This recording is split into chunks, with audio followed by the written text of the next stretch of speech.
পশ্চিমবাংলার একটি ছেলে বাইরের রাজ্যে কাজে যায় কেরালাতে। বেশ বছর 5 কাজ করে, ওখানে কর্মসূত্রে থাকে।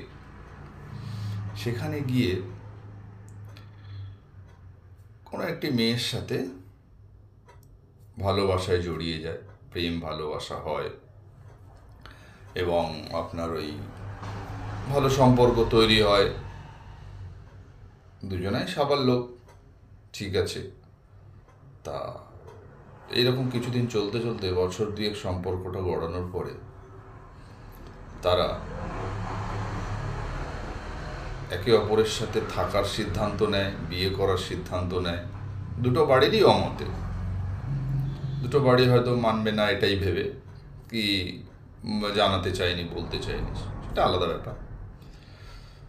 তো ঠিক আছে, দুজনের ডিসিশন নিয়ে ছেলেটি মেয়েটিকে নিয়ে কেরালা থেকে ওয়েস্ট বেঙ্গলে চলে আসে তার বাড়িতে।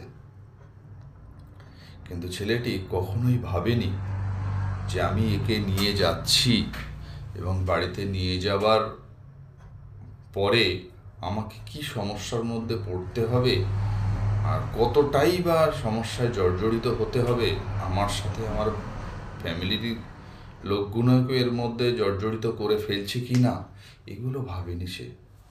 সেই সময় ভাবার মতো সময় নেই, ভাবার মতো একটু চিন্তার মধ্যেই আসেনি, ভাবনা চিন্তার মধ্যেই। তো এখন এসে যখন 1-2 দিন অতিক্রম করার পরে বুঝতে পারছে যে আমরা তো দুজনা আইনি সমস্যায় জড়িয়ে পড়েছি এবং তার সাথে আমার আশেপাশের লোকগুলো জড়িয়ে পড়ছে বা পড়বে, তখন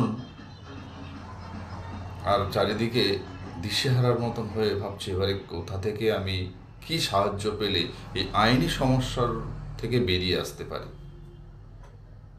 তো এইটা যদি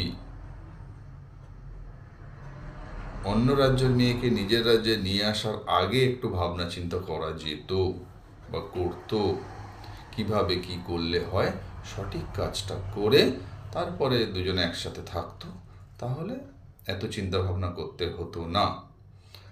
তা যেহেতু সেটা চিন্তা ভাবনা করেনি, তা করে ফেলেছে, এখন তো আর কিছু করার নেই, যা যা সিস্টেমে আছে সেগুলো করতেই হবে।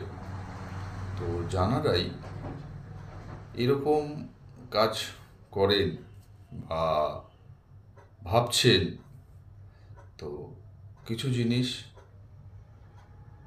আগে চিন্তা করে, ভাবনা চিন্তা করার পরে তারপরে গিয়ে সে স্টেপটা নেবেন।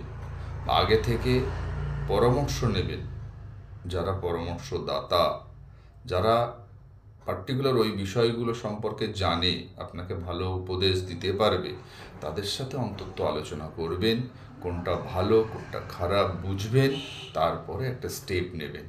না হলে সমস্যার মধ্যে নিজেকে অকারণে জড়িয়ে ফেলবেন এবং তাতে করে আপনার অর্থ, সময়, আপনার সম্মান থেকে শুরু করে সমস্ত কিছু জড়িয়ে থাকবে, এগুলোকে নষ্ট করবেন অযথা।